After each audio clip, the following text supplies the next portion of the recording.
Yeah, I can just start introducing myself though. My name's Chuck Curry. I run Freedom Food Farm along with my wife and two full-time employees.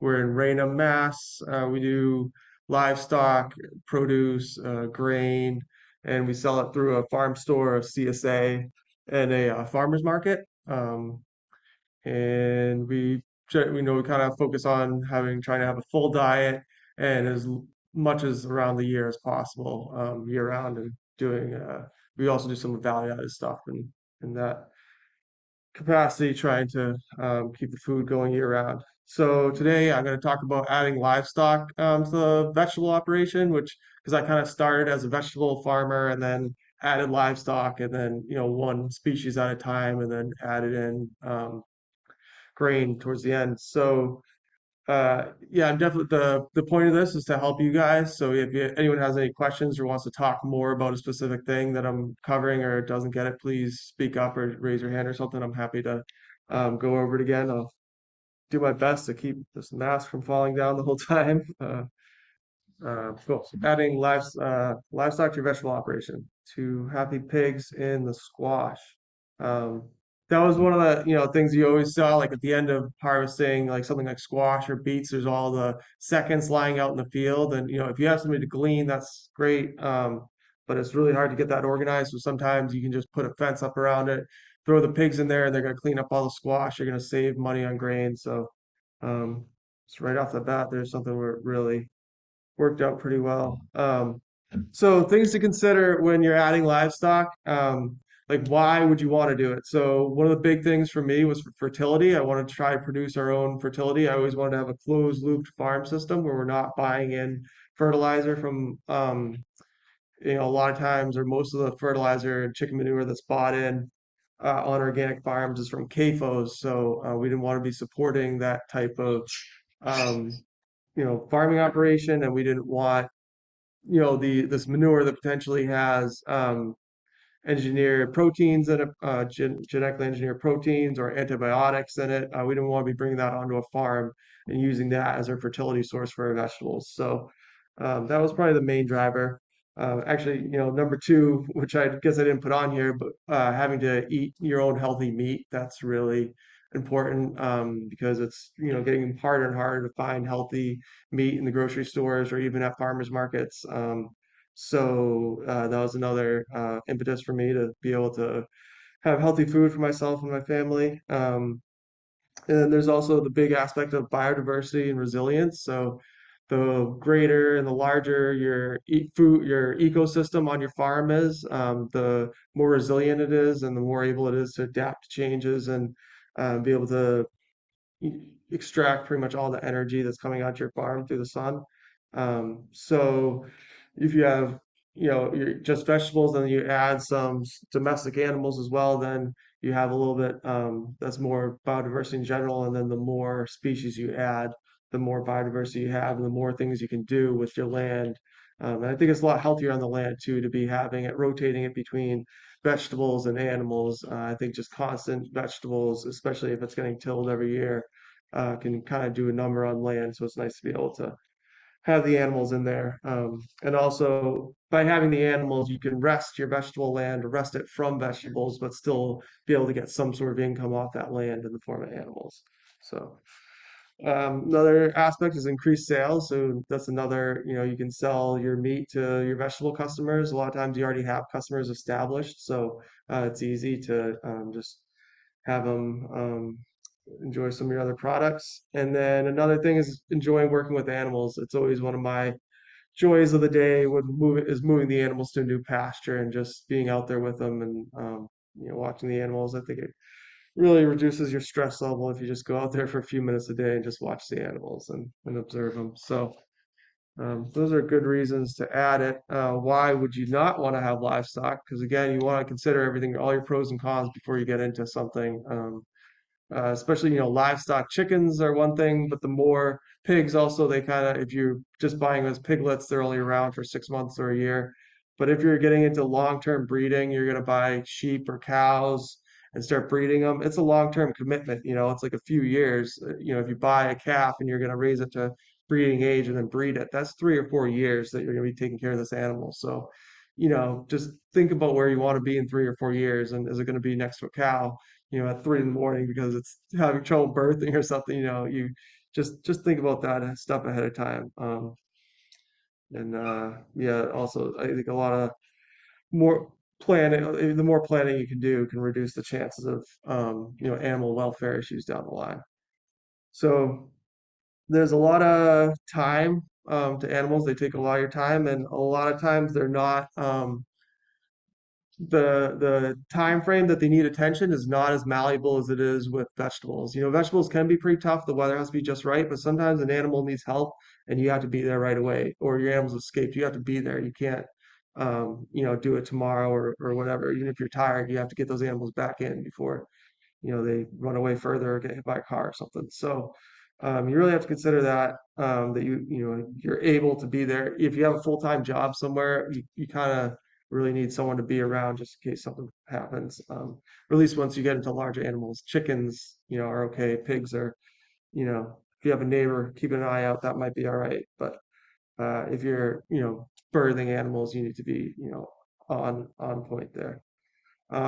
It's a lot harder to be profitable with livestock as well because there's a number of reasons, but one of the biggest things is that the livestock industry, the conventional livestock industry, is heavily subsidized through because they're mostly fed corn, soy, things like that are subsidized as well.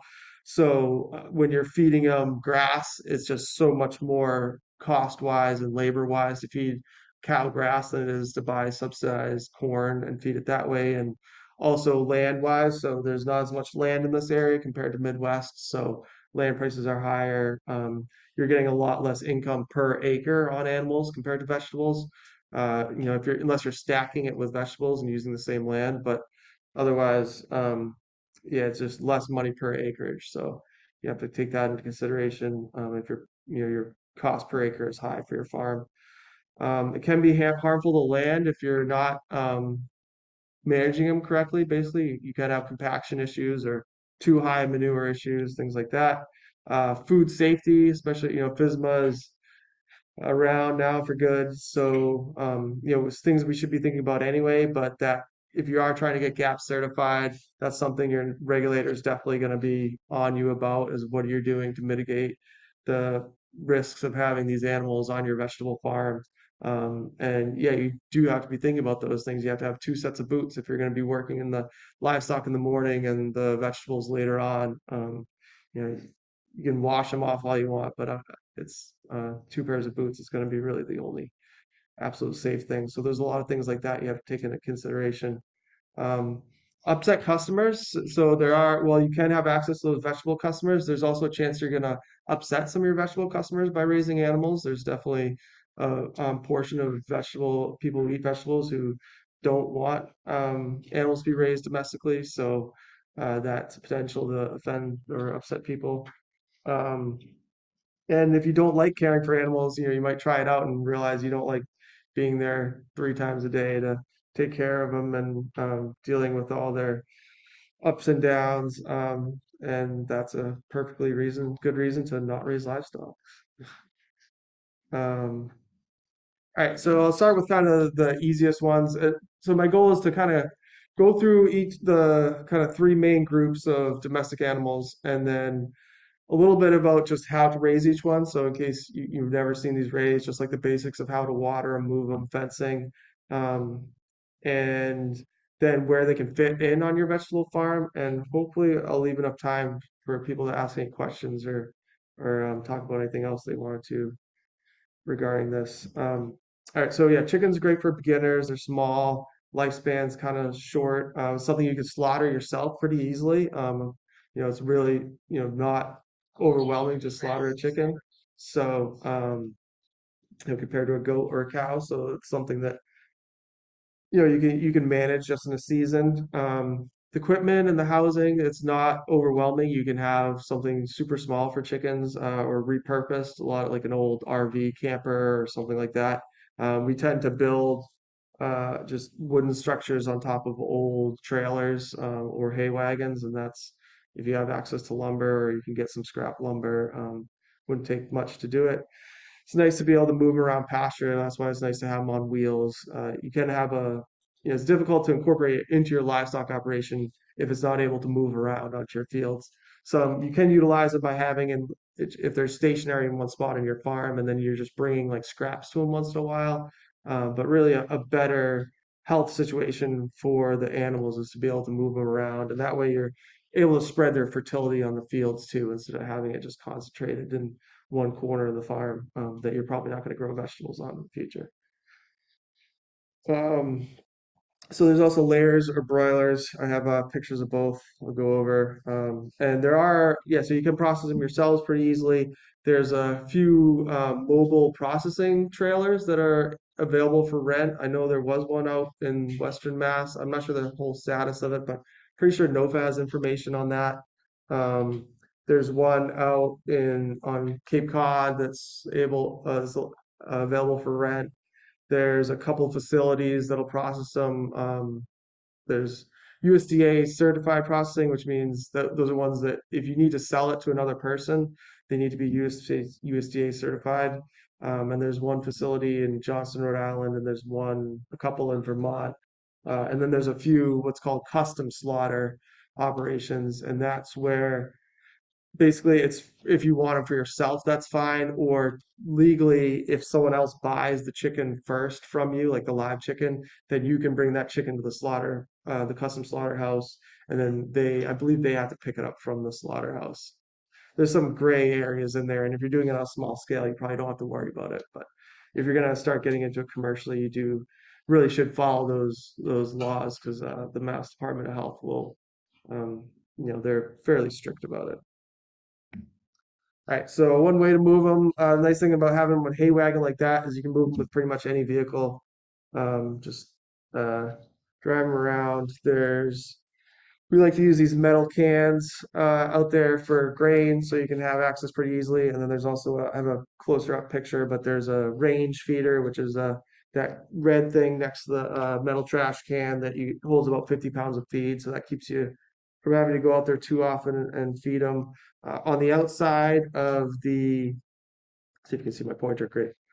So the outside of the coop, there's these nest boxes. That was our first idea for nest boxes is to, you kind of got to think about that if you're going to be doing laying hens, how to keep the eggs clean and also how to access them easily without having to mess around with it. So our first idea was to have these nest boxes you could access from the outside, and that way we didn't have to climb into the coop every time to collect the eggs. And now we've actually evolved to these nest boxes that are made by Hen Gear, and the way they're designed is basically it's a metal box. I should have had a picture, but when the hens lay the egg rolls into another like container basically in the nest box, and that way the chickens can't get to it to either get it dirty, like poop on it, or peck it, or things like that. So that was kind of revolutionary. Be able to have the eggs were just like 10 times cleaner once we got those.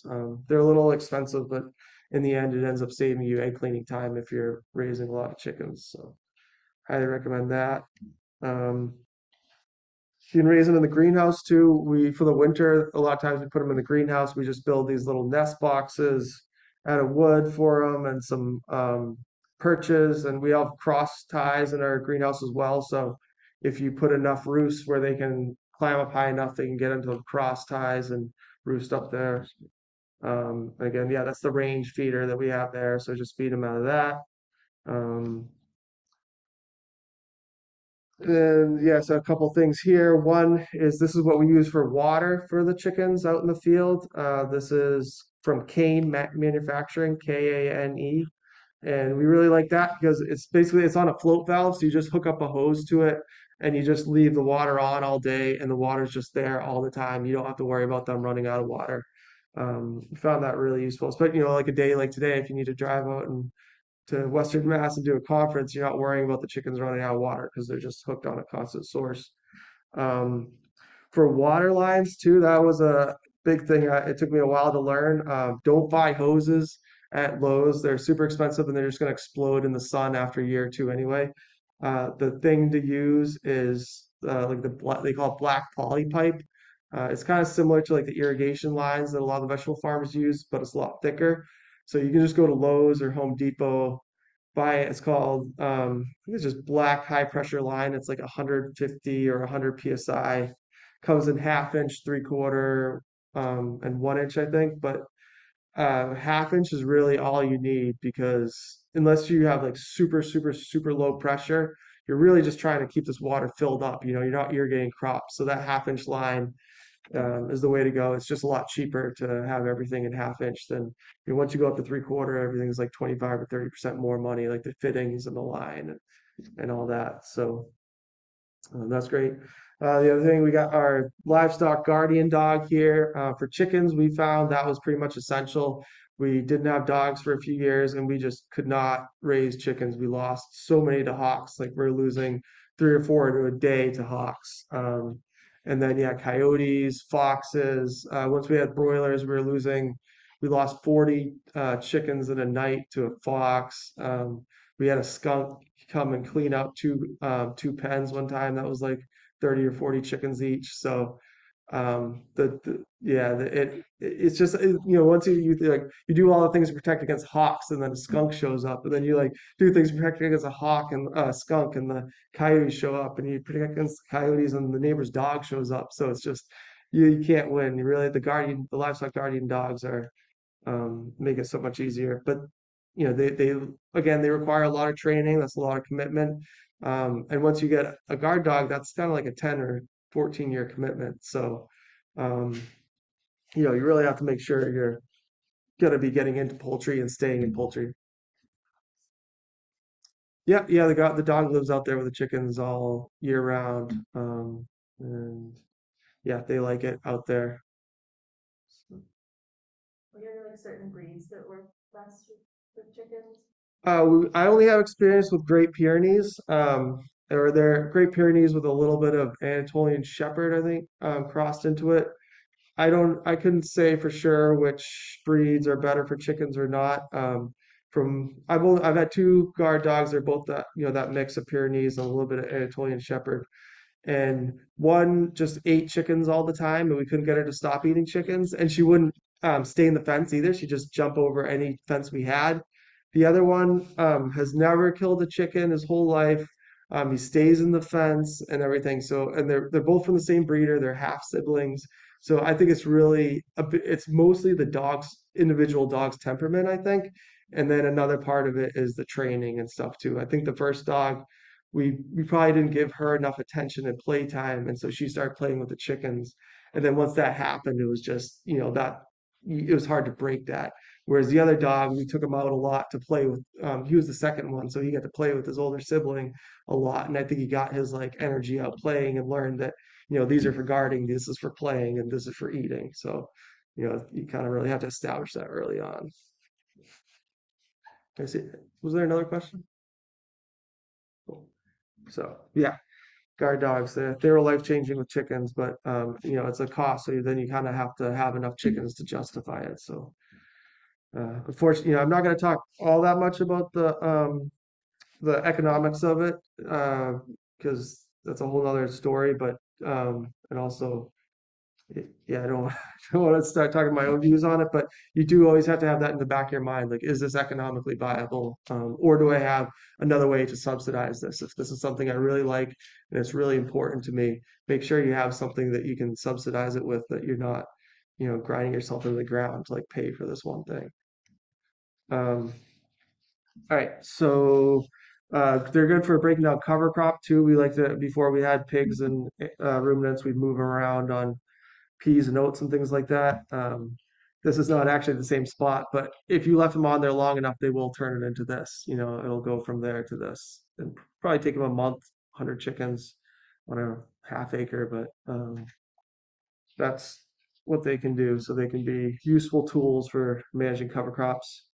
Um, Here's them following the ruminants around. So that's another good thing to have chickens. If you have ruminants, they do a lot of parasite control and fly control, digging through the manure, eating the larvae out, and also eating parasites, worms, and things that are big problems with sheep. So if you follow you see the chicken coop here, and then we got the sheep and cows in together, I think, here. And so the chickens are gonna come in right after the cows leave and the sheep leave and eat up all the larvae and parasites and hopefully reduce the load on the ruminants. Here's what we're using for broilers. We have, triple protection. We have this fence around it, and then we have these shelters. They're also made out of chicken wire and protective. And then sometimes we'd have a fence around this entire thing with a dog in it. So depending on what your animal pressure is like, you're gonna have to, be aware of keeping them protected, especially those broilers. They really are so defenseless and apparently very tasty. So there's also a few other ways to do the pens. There's the Joel Salatin way, which we originally started with, which are the right next to the ground, made out all out of wood. I found those to be too heavy, too hard to get the chickens out. You have to like crawl on your stomach to like get in there. That seems so silly. So we made these out of old um, coverall building roof. So it's like kind of just like a really thick white tarp, so it reflects the sun. Still have light in there. Those doors are about 5 feet tall, so you can, someone like me, I can just stoop and barely get in there. But and it's a lot. I can hunch, but I can get in there to deal with the feed and the water, grab a chicken if I need to, or grab all of them if I need to take them out. And they're a lot lighter. That's inch and a half PVC hoops. It's a lot similar to the tunnel system. That's where we got the idea from, like those movable tunnels with the PVC that a lot of vegetable growers do. So we just kind of made a shorter 8 by 8 foot one. It's a lot lighter, it's a lot easier to move around with one person. If you're really going to get into it commercially, you probably want to get like a big, like 50 by 20 foot hoop house that you pull with a tractor. That's kind of the way to mechanize it and be able to make it more profitable. But then, you need a tractor and the hoop house is expensive. And once it's on your farm, you can't move it. So you need a big field. So we like these because we have a lot of, our biggest fields is like 5 or 7 acres, and we have like 10, probably 7 or 8 of those. So be able to move it around to each one of those. These are a lot nicer. They fit through the gates, fit down the road. Um, although now, my next, if I, yeah, we kind of stopped broilers for a little bit, but the next iteration, I think I'd try to raise them in one of those big coops with the same as the laying hens basically, and be able to just move them like that, and not have to deal with, after a while they're not too heavy, but if you're smaller, on the smaller side, they can get to you moving 4 of them. We're moving them twice a day, so 4 of them twice a day can really get on your back. There's the broilers. We're raising Freedom Rangers from Freedom Ranger Hatchery in Pennsylvania. We've been really happy with them. The other breed, or the breed that most commonly raised, is Cornish crosses, and those are the white ones. They're like the Franken birds, which are, they get too big and they can't walk around on their own at some point. So we like these a lot better. We don't really have any leg issues with them. The flavor is better. They're a lot better at foraging, and you can raise them. It takes a little longer. They don't grow as quickly, but you can raise them to the same size if you want. So, okay, any other questions on chickens before? Yeah, Do you use a guarding dog on the birds at all, or yeah, yeah. We'll usually have the dog, and the meat birds, because they seem to be more susceptible than the layers. So we kind of. so if you've been in the tractor with another fence around, you find there still would be too much pressure without a dog there? Yeah, it depends what animal you're having problems with, but yeah, we've had a fox jump that initial fence and then dig underneath a coop and get a bunch of broilers. So, um, yeah, I mean, it's possible, if you don't have if the fox hasn't figured that out yet, or if a higher fence will probably keep a fox out. We only had like there's a 42, or yeah, I think it was a 42-inch fence. But yeah, it's definitely possible. All right. Actually, this is a good picture to remind. Well, it's really nice to have chickens on pasture. They can really only get 10, or maybe at the most 20% of their food from grass and plants. They might get another 10% from bugs that are out there, but there's really not going to be that many bugs in a pasture, especially depending on the year. And like this time of year with the drought the way it is, there's like no bugs out there really. So they're going to need grain. So that's something to think about. You're going to either have to be growing your own feed or buying in feed. So that's an input. If you're, going back to thinking about the closed loop system, you're going to have an input or a way to grow grain.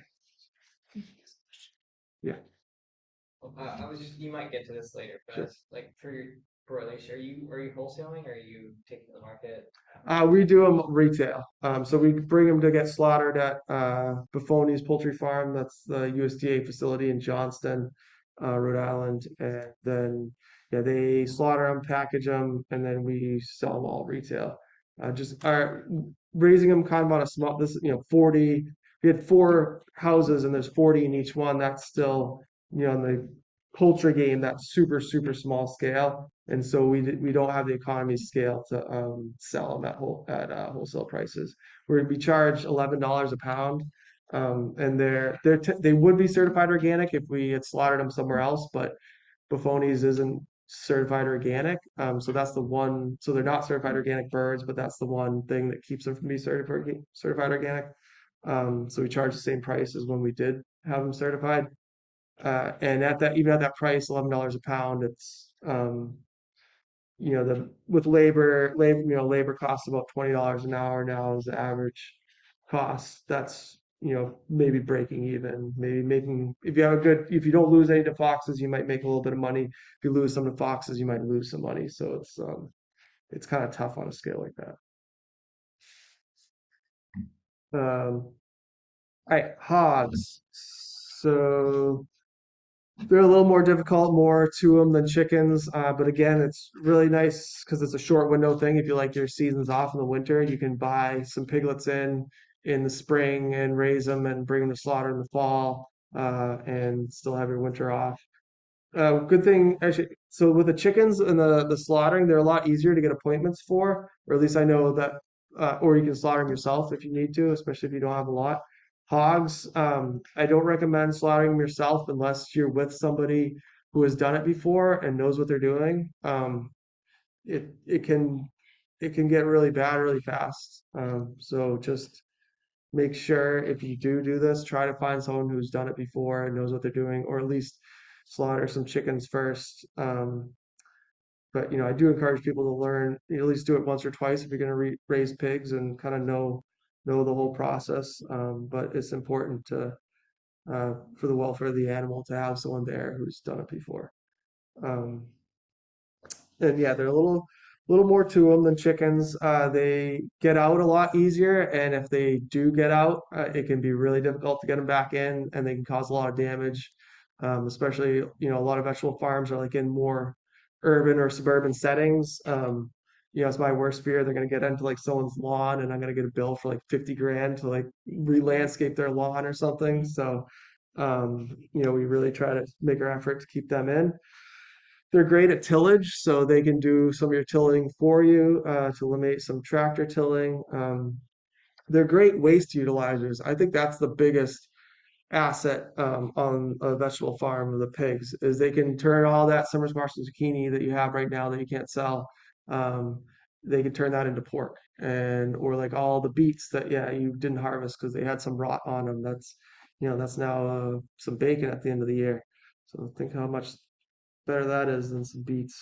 Um, and yeah, the other thing too nice about the waste utilization is that it keeps rodent problems because I've seen 2 farms that have all their compost, like they just dump all their compost in a pile nearby, and then the mice and the rodents come because they're eating all that compost. If all your like somewhat edible food, like anything that's remotely edible on the farm, like we do grain now too, so there's a lot of like grain that's wasn't good enough for people, or like we spilt some flour or whatever, things like that. I take it you just feed it to the pigs, and the pigs will, sort through it and or they'll eat, just clumps of dirt mixed with grain. They don't care, and they'll, digest the grain and make use of it. And a lot of times too, like on a dairy farm, if you're making cheese, you have all that whey, or you have milk that you have to dump. They're really like such a great waste utilizer to kind of catch all those things that otherwise, they would make, summer squash does turn into compost and eventually refertilize, but bacon is so much more valuable per pound than compost. So Um, they're great for that. Uh, processing. Oh yeah, so just yeah, the back to processing.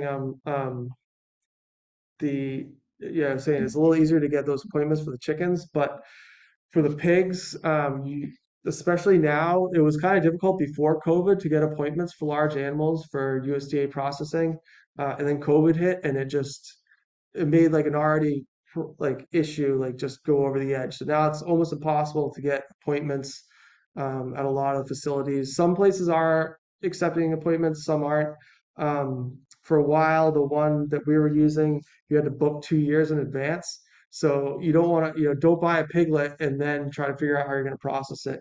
Get an appointment for a piglet and then go buy the piglet, um, unless you're going to do it yourself. Or some of the custom places, I think, are probably less backed up. But again, if you're going to be selling at retail or legally wholesale, you need to have it done at a USDA facility. Um, I have a list at the end, but some of the local or the places that we've used that we know of there's Adams Farm. They're kind of the big one in the state. They're in Athol, not too far from here. They're down to it's just a year wait, I believe. But I'm not sure if they're taking new customers. I don't know if that's just because we've been a customer for a while that they're giving us appointments. Because I know when we first started, we had a lot of trouble getting appointments until we've been going to them for a while. Um, there's Hilltown Pork, which is about an hour and a half west of here in Canaan, New York, right on the border with Mass. But last time I checked, they weren't even taking appointments. There's a few places in Vermont, some bigger places. I'm not sure their status, but every processing facility has its ups and downs. There's like a lot of variance I've seen between them. For instance, there's one in Vermont where they give you an hour and a half or a 2 hour window to drop off the animal, and if you miss that window, that's it. If you break down or you hit traffic or whatever, which is really difficult if you're especially people coming from Massachusetts, they're driving 3, 4, maybe 5 hours to Vermont to drop off an animal. It's hard to hit that window. You also don't want to drive up there like the night before and have an animal in a trailer overnight. So that can be difficult. Adams Farm, they're a lot more flexible on that, but like I said, every place has their own issues, and there's some things that could be easier with them.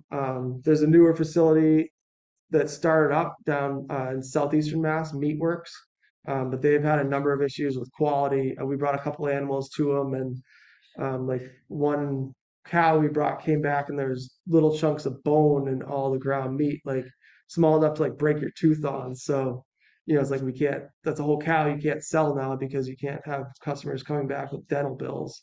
Um, so, a big part of that is it was just a startup. They hired people who'd never run a slaughterhouse and things like that. So there's so much to it. And it's really difficult for a new entity to just come along and start a processing facility, and there's going to be so many hiccups along the way. So it's really that's one of the reasons there's a big issue with processing is it's hard to get into it, and it's a tough business. So always have that in the back of your mind that processing, you need to make sure you have that sorted out. Right, pigs in the woods, they really do like the woods, especially during this time of year. So it's nice to have some woods where they can hang out on the really hot days, and then you can bring them out into the squash field in the fall when it's cooled down a little bit. Um, this is the housing we use for them when they are out in the field to give them a little bit of shelter. We overwinter them in a shelter like this. Just some few bales of hay in there. They're totally fine. It's also good for the summer. We have that same white tarp that kind of reflects the sun, and you get a little bit of air circulation in there. We have an open in the back. And as long as you have that and a wallow for them, they'll be okay. They'd rather be in the woods during the summer, but if they had to be, they would be okay there. I have better pictures of the fence too. Yeah, so here we go. Fencing for them, we use actually, I didn't talk about fencing for the chickens, but it's pretty much most people are probably familiar with it. It's called poultry net, which is what we use from Premier One Supplies, and that's right there on the left. Right here, it's about 48 inches high, and it has netting small enough that a chicken can't get through. And yeah, it needs to be electrified, or the chickens will just start going through on their own. But if it's electrified, they really kind of won't go through. It does take a fair bit of maintenance because there's a lot of strands on that fence, and so each one of those strands is going horizontally along the ground. Anything that weeds or grass that's touching is going to short out. So you kind of need a higher voltage or a higher joule fence charger for poultry netting, like per foot of netting compared to other fences. And this is what we use for the pigs. These two yellow lines. This is actually another perimeter fence in front of it, so you kind of ignore that. But there's these two yellow electrified lines that we use, and since those aren't really touching any weeds, we can keep those really high voltage. We like to keep it at least like 8,000 volts for the pigs. They're pretty, um, they don't like electricity. Some animals are more prone to being averse to getting shocked than others. Chickens kind of don't, they don't want to be shocked, but they don't mind it that much. Pigs really don't like to get shocked. So if you keep that high voltage and they learn the fence a few times, it's usually pretty good. But if they learn, a lot of times they can go right under it. If they go fast enough, that line kind of keeps them from getting shocked if it just goes over the hairs on their back really fast, or it's really dry out and there's not enough moisture in the soil to conduct well. So once they learn that they can go under like that, it's really difficult. So you really have to keep that fence super hot and make sure they learned it early on, and you won't have problems later on dealing with the fencing. And as much as I sometimes feel bad doing it at this point, sometimes to teach the piglets, if they're 10 or 12 weeks old and they're starting to learn to go under, I'll get the fence really hot and I'll just dribble a little bit of line of grain under the fence, and then they go and try to eat the grain and they get shocked right there. It's kind of, it feels kind of mean, but it's better than them getting out and getting hit by a car or something. So we found though, if you teach them earlier, even earlier than that, then you don't have to take that step later on. So the easiest way we found is we farrow them, like raise them from the moms in the field, and that fence, as soon as they're born, the fence that goes around the field is just super, super hot, and we keep it really, really low. And we find that just as little ones, they wander into it here and there. And by the time they're 8 weeks old, they stay away from the fence and they're trained, and we don't need to do the grain under the fence trick. But if you're buying in piglets and they aren't respecting the fence, that's a little trick you can do.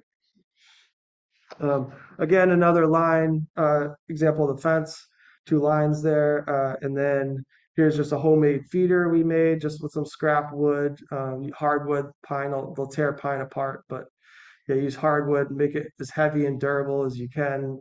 You don't have to necessarily buy any fancy feeders. Um, Vegetable scraps, of course, that's always good. If you raise chickens, all the broken eggs, they love the broken eggs. It's a good way to utilize them. Um, and for, yeah, catching piglets, or for if you buy piglets in, you can't just have that two-strand fence of electric setup. You need to have a secure fence for them until they learn the electric fence, because most times they're not going to know the fence when they come. So this is what we use to keep them contained.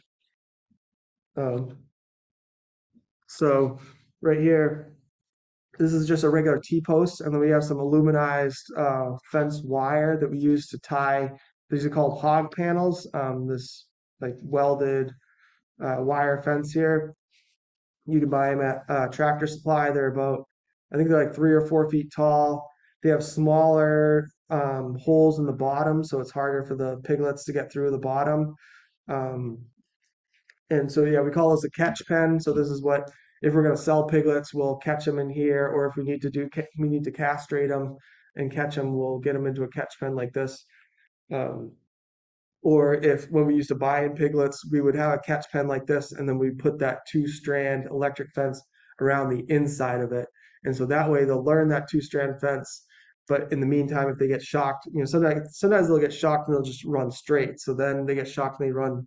If you don't have that outside fence, they'll run out of the fence, and now they're stuck outside the fence. So you really need that physical barrier. Um, so yeah, you tie, and then you want to tie it really, really well to these T-posts. Um, and I put the T-posts every 4 to 6 feet, because uh, one, you have to think about it that this fence has to withstand not just one of these piglets pushing up against it, but however many you have in there. So one piglet's pretty strong. Like once they're 30 or 40 pounds, they're really, really strong. And if you have 10 of them in there, that's like a 300 or 400 pound animal pushing up against that fence and trying to push it out. So that's definitely happened a couple times where they went in to get them. They all went in one corner and they just pushed, ripped the fence right up off the T-post and got out. So they can be wily. Um, the wallows, again, so that's super, super important. In addition to that shelter, they do need shelter from the sun, but they also, in addition, need this spot where they can go and get rinsed off with water and get wet basically because they can't sweat. So that's how they do evaporative cooling, is get covered in water and lie in the water for a little bit. And also, that's the thing to know too. If you're doing vegetables and you're putting pigs on it, if you don't make them a wallow, they'll make their own wallow somewhere. So, if you need your fields nice and you have like permanent beds and you don't want them to get all messed up, they're gonna mess it all up. So, you have to be ready for that. Like I said, if you don't have a wallow, they'll make their own wallow. This is a guy that we raised actually with our sheep, just kind of see if we could raise a pig with no grain just on pasture. Um, and so he wasn't really big enough, I think, to make a lot of his wallow, so he'd just jump in the sheep water. Um, and so that actually did work. We were able to, we didn't feed him any grain and we raised him all the way up. He was about half the size of the ones the same age that we were feeding grain. But it was also, that's one pig and he was getting like a half acre of paddock every 2 days to run around and find bugs and like root up and stuff. So if you had more pigs, it'd be a lot tougher. They need more acreage, but it is possible to raise pigs without grain. You just need a lot of space to do it. So another thing too about this water, this is what we use for all the ruminants. So this is a float valve right here. We have that part, like I was talking about, that black plastic poly line, and that comes up to about here, and then we just have this like 15-foot hose jumper. So this is actually not the hose you get at Home Depot. This is like the greenhouse nursery commercial heavy duty stuff, and that's the only hose we found that doesn't explode in the sun after a while. It's really expensive, so we just have like a 15-foot jumper, and that way, because the black poly line is really difficult to maneuver and bend. It doesn't bend well. It kinks if you like fold it over, it creases, and it's hard to get that crease out. So to be able to put it under fences and be able to move that move this water around, and also to be able to have the line even go into the float valve, you need that flexibility. So that's why we have that there. And then this float valve just basically turns off when this water tank is full. So you only need a tank that big for a whole flock of sheep. You don't need, a big enough tank to last them a couple days or whatever. And we just turn that water on. There's a frost-free hydrant on the other side, and we don't have to worry about it all day. Just check it once or twice in a day, make sure it's working. But it saves a lot of time hauling water.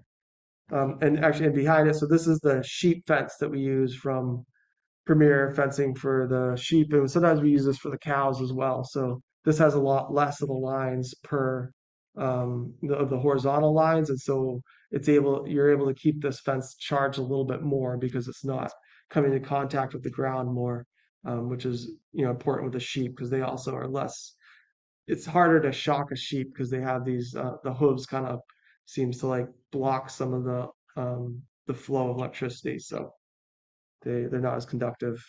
Um, okay, little piglet and ruminants. Talk a little bit about them. Um, so they're definitely the hardest. There's a lot more care to them. They take longer. They're probably harder to be profitable on too. I think mostly just more labor. Um, you kind of do need a large base of some permanent pasture. It's hard to raise them just on your vegetable land unless you're doing a lot of cover cropping. Because in the spring and the fall, when you don't have much cover crops available, you need something. You also need to be able to either have enough space to make hay, or you need to be able to buy in hay and have hay equipment and all that. They're great for using to mow down cover crops. So that's really where we've used them a lot with our livestock or with our vegetable operation is clearing cover crops, and actually I have some pictures later on. Also grazing, taking all your cover crops that you're growing and maybe grazing them a little bit, and that way you're getting more income out of this land. You already got some vegetable income, and then maybe you'll get some beef or uh, some lamb income on it. Also, that's how you get a lot of carbon sequestration and soil building is by doing this grazing of ruminants on grasses. Basically, grazing, waiting till the grass comes to full maturity, grazing it down, and then grazing it down enough that it's wants to regrow, but not grazing it down so much that it's injured from being grazed too much. I'm so sorry. What are ruminants? Oh, sorry, ruminants are cows, sheep, goats. So Okay. they're called ruminants because they have four stomachs and they're able to digest grass. So Okay. that's kind of like the big thing between chickens and pigs and ruminants is a cow can live and it should live entirely off grass. Same thing with sheep and goat. Whereas a pig and chickens, they're omnivores. They're not really meant to live just off grass. And so that's why they fit in a lot better with regenerative agriculture and carbon sequestration because a big key of regenerative agriculture and sequestration is that grazing of animals and letting the grass grow. Basically, if the grass is managed like that, it produces a lot more carbon and it does a lot more photosynthesis. If it's able to like if it's grazed down to like a third or half height and then allowed to grow back again, because as it just grows faster during the between those two windows.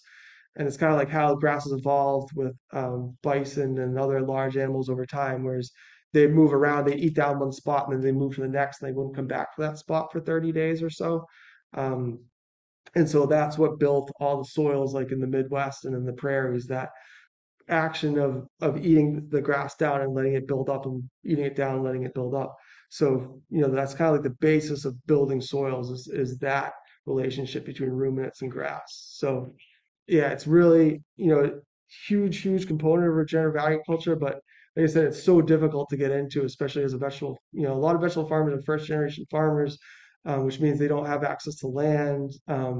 It's just so difficult to get into. Yeah, so I won't talk too much about that, but it's a shame that it's not more accessible to more people because there's a lot of good things with this relationship. Another good thing is you can get your biodynamic preparations if you have your cows with horns. If anyone's into that, you need cow horns and cow manure to do biodynamic preparations. So um, that is where you can get them from. All right. Uh, Fencing for cows is the easiest of all of them and the cheapest. So that's the one good thing. You just need the single line. And as long as you keep that hot, they'll respect it. Cows are usually pretty good, especially if you're moving them every day, kind of at the same time of day, and you're giving them plenty of pasture. They're totally content to wait until you move them, and as long as they know they're getting moved again. If you're trying to confine them in this area and they're out of pasture and you move them sporadically, like sometimes you're moving them every day, sometimes you're moving them once a week and leaving them on a pasture too long. They're going to escape and get out because they need that rhythm and schedule and fresh grass too. So they're a little more um, I guess spirited than the other animals than pigs and chickens, I guess. Um, Goats and sheep. Sheep are good. They're smaller, so that way they're a little easier to manage than cows. Like if you need to help one with birth or you need to like sort them out, they're less likely to get injured from a sheep. Well, if you respect them. A ram can really injure you. I have a couple injuries from a ram. It's basically just because I wasn't paying attention or you should treat a ram like a bull. You should both treat them the same. They could both injure you. Don't think just because they're smaller, they're less likely to hurt you. But they are less likely to hurt you, but there's still a good a chance, I guess. They're just not going to do as much damage. Goats are big pain. They don't like to stay in fences. There's not much market for goat meat. But they're really sweet animals. They're very rewarding. Like if you like spending time with them and getting to know them, they have so much more personality, I feel like, than the other animals. I think their place kind of in New England agriculture is like mostly for dairy, and obviously you have to raise the males for meat to support the dairy, but when we had them, that they're mostly just like our own personal dairy animal that we'd milk for our own use. We found it difficult to make it a profitable operation, and also they're a lot of work keeping them in the fence and everything. So they can also clear brush really well, but I've found honestly pigs will do almost if not a better job of clearing brush, and they're a little easier to manage and a lot easier, a lot more profitable. So, all right, there's sheep, yeah, on the pasture. You can just kind of see the different paddocks have different amounts of grass in them because we're moving them around as they need it. All right, and then kind of talk a little bit about this was 9:30, right? 8 to 9:30, yeah. Okay. Um, so talking about compaction a little bit and how the livestock can definitely cause compaction, or you can also use it to alleviate compaction on your farm. So and go either way. Some of those, I won't make you sick and go back through all the slides, but the slide where the chickens show the cover crop in one, and then the next slide was all the cover crop is dead. If you leave the chickens in there for another month after the cover crop's all dead and all the dead residue is on top covering the soil, it's going to be just totally bare and it's going to be like flat. There's going to be no pores in it.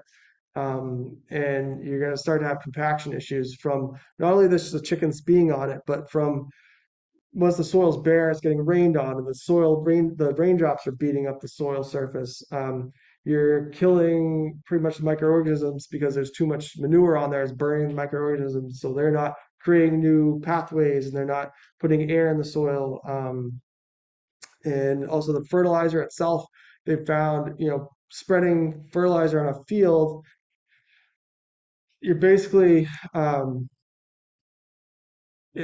wish I was a chemist, I could explain it better, but it makes the particles fit in a little bit better because there's less, you're changing the acidity of the soil, basically. You're lowering the acidity when you add fertilizer because there's a lot more hydrogen ions in there.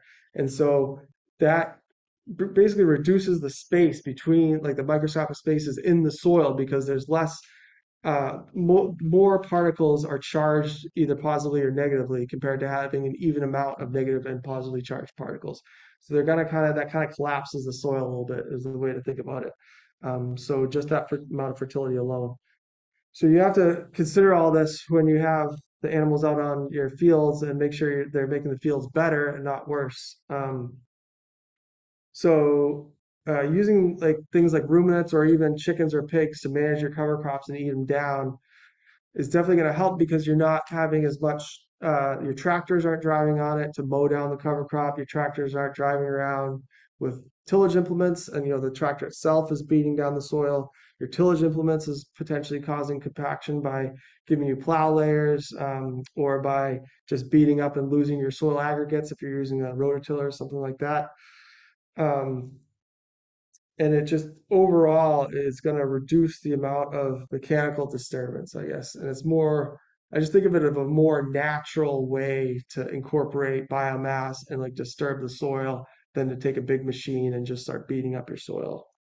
Um, so, for instance, here's the ruminants on, I think that's oats and pea cover crop. And then this isn't the same one again, but this is looked exactly the same before I took the picture. Looked like that, and after it looks like this. That's like a day or two with some decent herd of ruminants. They can really just flatten it, and you can imagine how many times how much tractor driving I saved by doing that. And then here's an example of chickens. We like to use them in the green, where we move them into the greenhouse in the winter anyway, and that's kind of when we have all these winter greens that we need to clean up and get ready for planting again in the spring or later in the winter.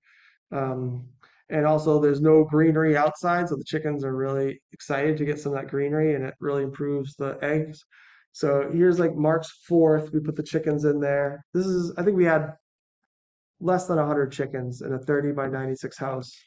Here's March 5th. It's already like there's a part in the beginning that you can't even really tell anything was there. By March 8th, it's completely gone.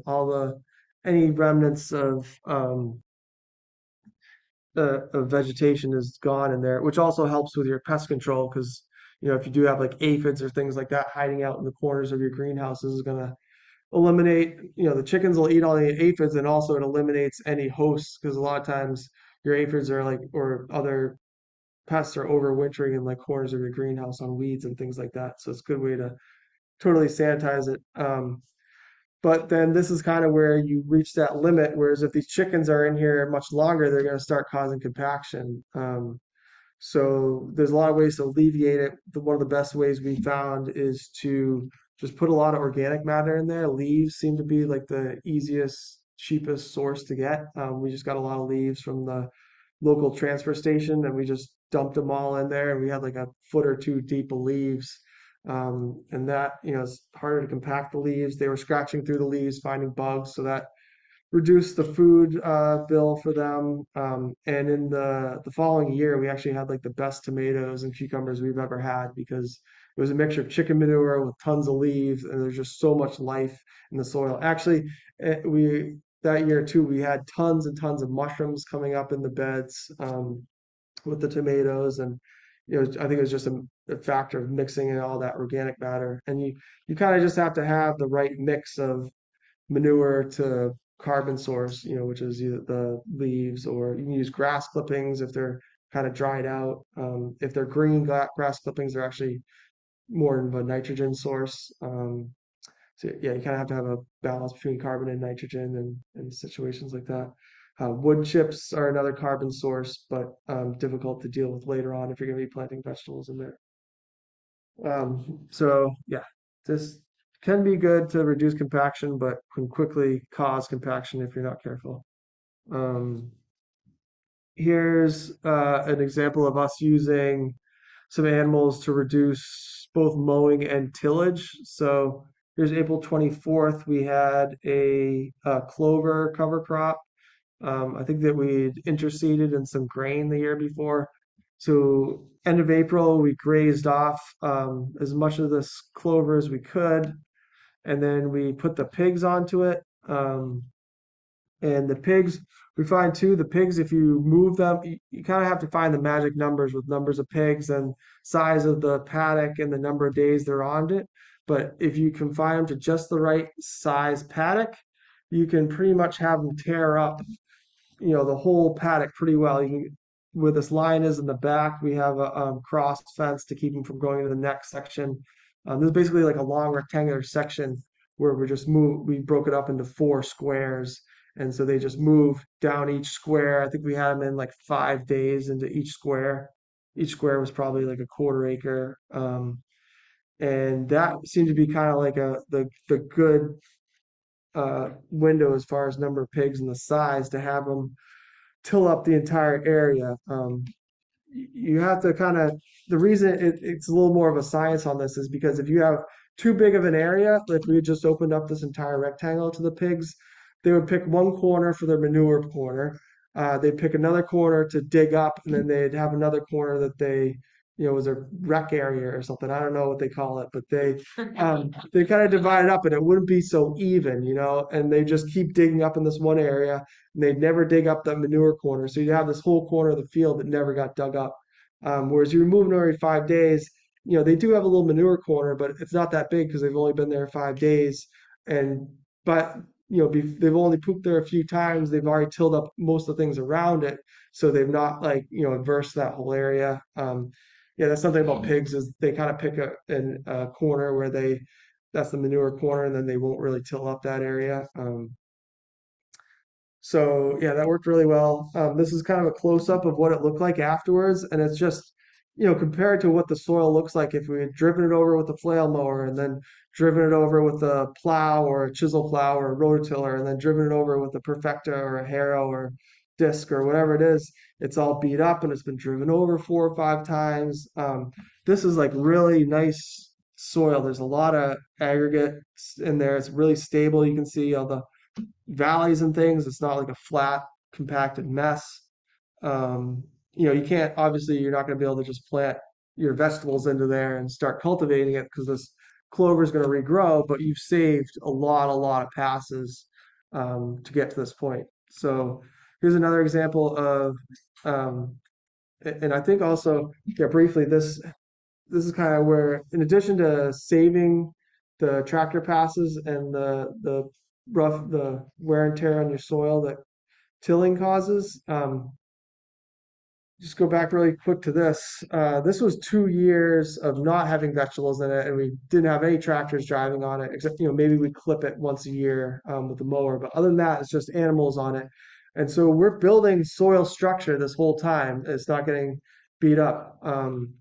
And that's alleviating compaction because we're adding biomass to the soil with this cover crop here, and there's worms in the soil. They're eating that biomass, and they're eating other microscopic animals that are living off the biomass, and they're making little channels through the soil, and they're going through the hard pan, making air holes, making water holes through your hard pan, alleviating compaction, building aggregates. They're secreting enzymes that are used to stick soil aggregates together, so now your soil's stickier. It's going to be more resistant to getting beat by rain. And especially now that we're having either droughts or massive rain events, becomes even more important. So we already have a nice soil health to begin with. We're trying to preserve it as much as we can by just using animals and reducing the number of tractor passes.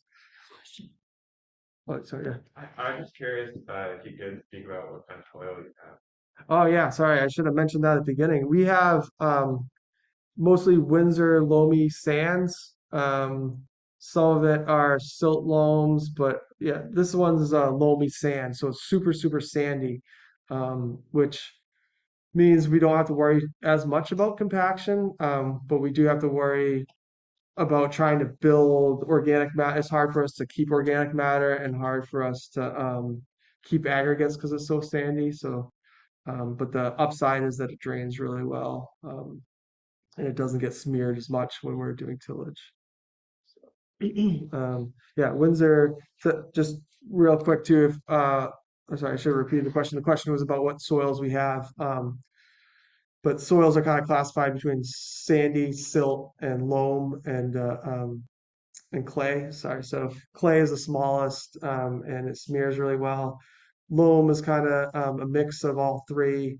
Silt is in the middle, and sand is the larger particles. So sandy soils drain better and warm up faster. Clay soils hold more nutrients, hold more water, but they don't warm up as fast. All right, so talking about the compaction, so we've had all that, the 2 years of grazing, there's helping our soil organic matter and creating channels and hopefully breaking up hard pans and things like that. And then we can go, this is a ground rod that we use for the fencing. And that's, I believe it's a 2.5 foot ground rod. That's, boot for comparison. And I just walked out there and that was just me pushing that into the soil without, again, we don't have any rocks. So, on a clay soil with a lot of rocks, you're going to hit a rock anyway. And we do have an advantage being a sandy soil. But before we did that mix of ruminants and all this, I, I could go, you wouldn't be able to go out there if it had been tilled vegetables for 2 or 3 years before that. Same field right next to it. If it had been treated with the tilled vegetables and I went out, I'd probably get it down maybe a foot or so.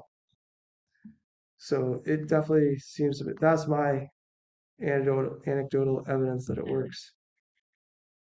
All right, and then just to continue what we did with that field, we did end up, so yeah, at the end of it, you could see the problem is too that as we're moving these animals, the pigs through, there was some paddocks in the beginning that was kind of left in this state for a week or a week and a half, I think, as we moved them through. So the rain came down, and you could see it kind of did beat up the soil surface because some of that soil is exposed for a little while, which is not the best thing, but that's what worked. And then so we came in.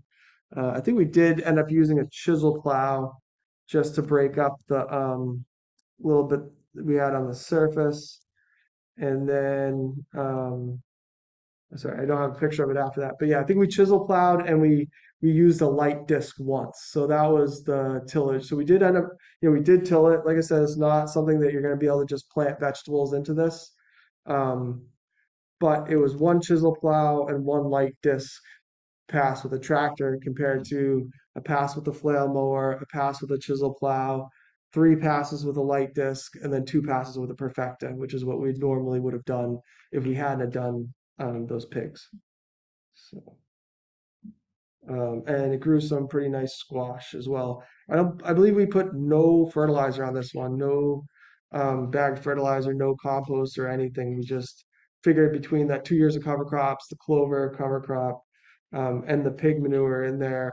I think we actually ran the chickens past after the pigs, and planted the squash, and it seemed to have plenty of fertility. Didn't have any issues getting the crop. And this is another good example, I think, of alleviating that compaction. Fortunately, I don't have the time lapse for this field, but this was a field where we had grown a cover crop of barley and peas, and I think a couple other grains in there. Um, and we let the cover crop grow to maturity, and it had mature barley and peas on there. And then we broke it up into the same sections of, 5-day squares for the pigs. And we turned the pigs out onto the mature barley and peas. And we didn't have to feed them for 3 weeks because they were just eating all those barley and peas out there. They did a really good job of mixing that kind of straw, like the dead barley and pea straw, into the soil. And so we had pretty good soil coverage after that. It was spotty, it wasn't perfect, but it was fairly well covered with straw. And then, I was trying to decide what to do with that field, and I waited a week or so as they finished moving through, and I went back and looked at it. This is probably 3 weeks later. And so in the background is all the barley and peas that they missed, that they didn't eat, and they just kind of tilled into the soil, and then it germinated and came back. And then in the front is where they did end up eating. That was probably like their manure spot right there, is why they didn't till it up and it was growing so well. And the rest of it is where they kind of worked it in the soil. And there's some barley and peas coming up there, but mostly the thing that caught my eye is all those little mounds, like looks like polka dots on there. The little dots, those are all little earthworm mounds that were coming up. And so the amount of straw that the pigs put into the soil was just huge, and also all the roots. You have to remember too. You look at a cover crop. There's 2 feet of really nice lush growth on top. There's an equal amount of growth underneath the soil. So there's massive amount of biomass those pigs just turn into the soil. We didn't beat up the soil by like tilling it in or rototilling it in or anything, and so the worms were there right away. They weren't all chopped up on the ground from the bottom of your compacted layer or whatever, and they were able to go right to work eating all that you know material, the debris on top. A lot too. They bring more of the debris down in with them, and it was just phenomenal the amount of worm castings that were there and wormholes, and it was draining really well because when it rained it would just go, all the water go into the wormholes. That field just ended up so much more in better condition the next year after that. So that was something that I was really impressed with, and I thought did a really good job of rebuilding that soil and getting it ready and adding fertility so you can grow vegetables later on. So I keep hitting that. All right. So, and also to continue on that, I was looking at it. I said, I was going to plant it to cover crop, but I ended up, there's a couple spots that were mostly bare, maybe like 20% of the field. And I went out and I just hit those spots with we have a no-till drill. So we're able to kind of just like hit certain spots with cover crop and without having to till. So I just hit those little spots, but the rest of it I just left that cover crop to come back, and it was a beautiful cover crop for the fall into the spring. And I never, I didn't have to buy more seed. I didn't have to till it again. So that field got, yeah, a year and a half of cover crops, and it fed pigs without us really having to spend much money on going out there and working the soil and spending diesel fuel and spending seed and all that. All right, so there's some of the resources I mentioned. Premier One Fencing, that seems to be where they have so much information and resources for fencing, different types of chargers. If you have any, just go on their website and spend some time. They explain everything about the different types of fencing and how to do it, and they're really great about answering questions too. Freedom Ranger Hatchery is where we get the chickens. Farm Tech, I'm sure everyone knows that, but they have a lot of animal equipment as well. Tractor Supply is great for, that's where you can get those hog panels. They're 16-foot long panels. They also have what's called cattle panels, and those are a little taller and the holes are bigger. So like if you're going to buy in some beef cows, as yeah, quick warning, we had a friend in Vermont when I farmed up there who bought 8 or 10 steers, and they were supposedly, domesticated and tame or whatever, but he let him out into a field where he just had 1 or 2 strands of electric fence around it, and they just got out of the trailer, started running, ran across the field, ran right through the fence, ran into the woods, and kept going. And I think out of 8 or 10, he ended up getting 2 or 3 just because locals would see him in their backyard. They were out the whole summer, and everyone in town were seeing him in like their hay fields and this and that. And they were from out of they had just moved to the town, so people weren't the friendliest to him, and a lot of townsfolk ended up just shooting the cows that water in the backyard, and they'd shoot them and put them in their freezer and not say anything about it. So they lost a lot of steers. So make sure you have like some sort of secure area when you're unloading steers like that, or even sheep can go are pretty strong too. So that's where those cattle panels come into to play. You get those big cattle panels, put up some really good posts with them, and kind of have the cows go into an area that they cannot get out of, or even better, a barn. But I've seen cows break through barn walls too. So um, Green Mountain Feeds, that's where we get a lot of our feed for the chickens and pigs. We're starting to grow a lot of our own now, but they have a good mix. And they can deliver like a whole pallet just to your farm. And if you have a tractor that can lift a pallet off, then that's a good way. They can also bulk deliver it. There's a lot that's for certified organic feed. There's a lot of places around that are starting to do non-GMO feed, and it's a lot cheaper than the certified organic. And especially if you have a way to take the feed in bulk, like if you have a bulk bin at your farm, they'll just come in a truck and load it up with an auger, and that's a lot cheaper than the bags. But the bags are advantageous because they're easy to use, easy to move around the farm. If you have, we were raising 3 or 4 different types of animals, so we have 3 or 4. We have starter chicken grain, we have layer chicken grain, grower chicken grain. So it would just be impossible to have a bulk bin for each one of those and have the truck show up for each one of those. And then yeah, Adam's Farm, that's where we do all our processing. And yeah, that's there's my email if anyone had any questions. But yeah, like you do. Oh, sorry, not as much time as I wanted. But any questions or yeah? It's not like is there a time window between when you can have chicken somewhere and when you harvest out of there, or how does that work? Yeah, so the FSMA rules on that are the same as they are the organic certification rules, which is 90 days for crops that don't touch the ground and 120 days for crops that do touch the ground. Um, So that's from a raw manure application to harvest. If the manure has been composted, then there's no window. But yeah, it's the same as a raw manure application. So you basically, if we put cows on a field, we just treat that as we applied raw manure there. And for lettuce, it'd be 120 days. For like tomatoes, it would be 90 days. How's that factor into when you have like the poultry in the greenhouses, the high tunnels, like working on the winter greens? How does that then factor into what you're going to be planting in there, going into like the next season? Yeah, it definitely has to be a big factor where yeah, really, it's hard to, yeah, you can't squeeze in another round of greens most of the time because, yeah, it's that 120-day window since almost the greens all the greenhouse stuff are greens. So it's always going to be 120 days. Um, so a lot of times we try to plan it for the chickens are going into a greenhouse that we're done harvesting greens for the year, and it's going to be like tomatoes the following year. So we're going to plant them maybe April or May, and also then it's a 90-day window, so we have an extra 30 days. So we could, theoretically have chickens in like till the end of February, plant beginning of April, April, May, June, and then be harvesting beginning of July. That would give us enough time. But yeah, it's definitely always on our mind.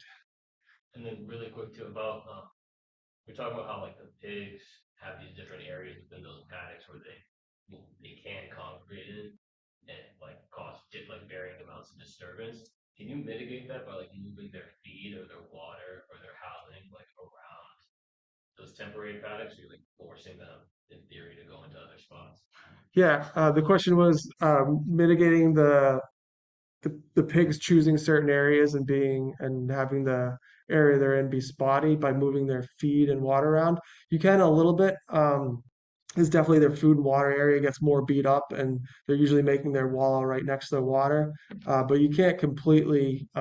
Really, the time is the only way I've found to do it. Is just have them in uh, area no more than 4 or 5 days, and it has to be an area small enough that they can till it all in 4 or 5 days. Um, and yeah, it seems like once they kind of pick their manure spot, they'll really, they make it end up after 5 or 6 days, it ends up being like a quarter of the area they're in, and no matter how much you move their food around, they're not going to touch that spot. And there's also gonna there'll be some spots that they like tilled up once and then didn't come back, and that's kind of growing back. Like, Yeah.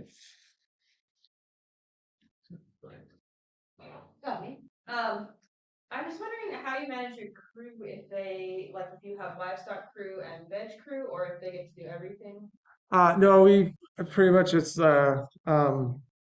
just divided. So as of we're pretty kind of small crew now. So basically, I do all the livestock, and then we have 2 people, full-time employees, and they do just vegetables.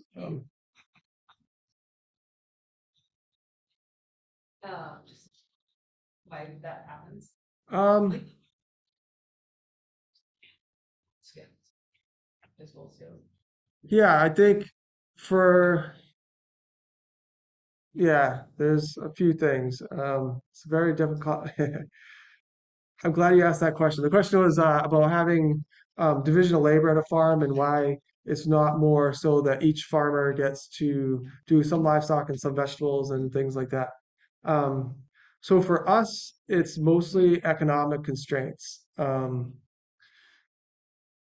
Lot Typically it's a lot of training to teach someone to do livestock, and so we've really struggled to finding people to manage the livestock because there's so few farmers out there, and the cost we've tried to train some people who didn't have livestock experience, and the cost and amount of resources it took to train them to where we felt comfortable was not, they'd have to stay there for 5 years to like, make that return on investment come back. And so it just wasn't, we weren't able to do that. And I think, yeah, the other issue too, a big part of, like I said, the livestock is so much less profitable than the vegetables.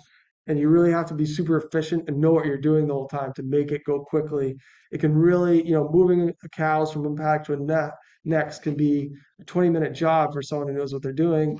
It can be an all-day affair for someone who forgot to close this fence or didn't know about this and the cows got out and like and all that. So it's really it's an investment to train. And so and also I think so then if we do add someone who was trained on livestock already, typically they wouldn't have as much experience with vegetables. And so I'm just having them, it's the same thing, whereas the cost to train them all on vegetables is just prohibitive. I did it all by like just learning by going to conferences and visiting farms and stuff, but mostly just doing it. So like I wanted to get chickens, so we got chickens and did that for a few years and learned it, and then got pigs and did that for a few years and learned it. But basically, I mean, I've been working a second job for free for the last 10 years. Is how it works out. I've been spending 40 hours a week or more dealing with livestock and doing that. And basically, at the end of the day, I have the same amount of money as if I just done vegetable farming for 40 hours and took 40 hours off. So, yeah, it's really unfortunate that we still live under capitalism and that we can't have a system where people get to learn all those things because I think that's the way it should be, is we should be getting to do animals some days, little vegetables another day, and getting that full experience and learning how to grow food and all the different ways possible and how that fits together. And um, yeah, it's unfortunate. How do you track it all? How do you track, especially like how many days the pigs go somewhere, where they're going? Especially organic certification by those number of days, all that. Do you have systems for tracking all the anything enterprises you do? Yeah, over the winter, I usually just do kind of a rough plan on a spreadsheet and just, this month, this group is going to be in this field. We have like A, B, C, D, F, G field, and we say, all right, pigs, I'm going to have them July and August, they're going to be in this field. And then in September, they're going to go on to the squash in this field. So we kind of, I look at that over the winter and say, well, that means the cows have to have enough forage up here in this field, and we should plant that field to summer cover crop for the cows. So there's some fitting around there. And then during the summer, I mostly do record keeping with just taking pictures. Every time I move them to a different area or something, I try to take a picture and then I have it. I also have just like a day planner where I write down, move the animal or, just because once the summer hits for me, it's like, hour to hour, day to day. Like I'm just trying to follow the plan, but like a lot of times you get a drought and everything has to change. So I'm kind of like, I'm just planning like a week ahead. Like, all right, I think I have a week's worth of pasture in this field, so the cows will probably go to this pasture next week. Um, so some of that's in the planner. And then actually we just started a grazing plan with NRCS, and that has it's like basically a spreadsheet with, and it tells you or you write down the field the cows are in or the animals are in, the size of the paddock, and the height of the grass when you bring them into the paddock and the height of the grass when you take them out of the paddock. And that's because that's where you're monitoring like the height levels of your grass to maximize your sequestration and things like that. So that's really helpful too. We used to have kind of a spreadsheet that was similar, but we didn't have the grass height on it. So I found that to be really helpful. And I'm sure, yeah, if you NRCS would be able to provide, it's just called like a grazing. Maybe Joao, you had what's the name of it? Yeah. Just grazing plan. Yeah, and so that will, is a nice template for keeping track of that. I'm curious about like your grain production and like how much of it is going like for human consumption versus for the animals. If there's like a variation and like what kind of processing you have to do for it, like to become flour, like for people or like grain for animals.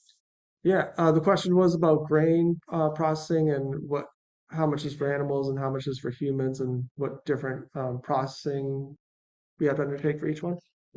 Um, so yeah, most of our grain is for human consumption. And then at this point, it's like the grain that is spoiled or from like a field that kind of got really weedy and there's too much weeds, um, to get a clean sample. That'll end up going to the animals. So some of the crops like wheat, you can just feed chickens will eat that just as it is. You can just throw it out in the field. Rye similarly too, and they'll eat it and digest it no problem. For the pigs, it would need to be ground a little bit. We don't have like a livestock size grinder yet, so um, yeah, but a grinder mixer is what you'd use to kind of grind that up. Same thing with corn. That needs to be ground for chicken or for pigs, so you need a grinder mixer or like a hammer mill is another thing that would do that. For humans, we have a stone burr mill that grinds it into flour, and that can be set at different levels too. To like for corn, you can grind it into cornmeal or polenta if you grind it less. And also we have a cleaner that to clean all there's always going to be a little bit of weeds and stuff in the grain when you harvest it, and so the cleaner cleans out that and some of like the bad kernels and things like that as well. Can we just check if there's anyone who's online who would like to ask a question? You would need to unmute yourself.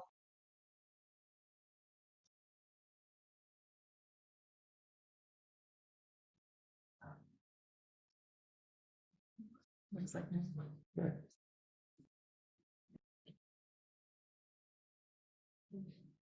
I'm just wondering, do you ever do any tarping to break down organic matter after like pigs have gone through or anything like that, or to like kill off what's left of a cover crop? I mean, I know you mentioned the one where you actually kept as a cover crop longer. Do you ever do any of that? We use tarping in we have like a market garden section where we do have permanent beds. And we use tarping there because we don't want to use the animal, bring them in there and mess up all the beds. And plus also we have a lot of greens in there. So there's the food safety issue of we just need to tarp these 6 beds, not like the whole area. So yeah, we like that for smaller areas and where we can't bring the animals work well.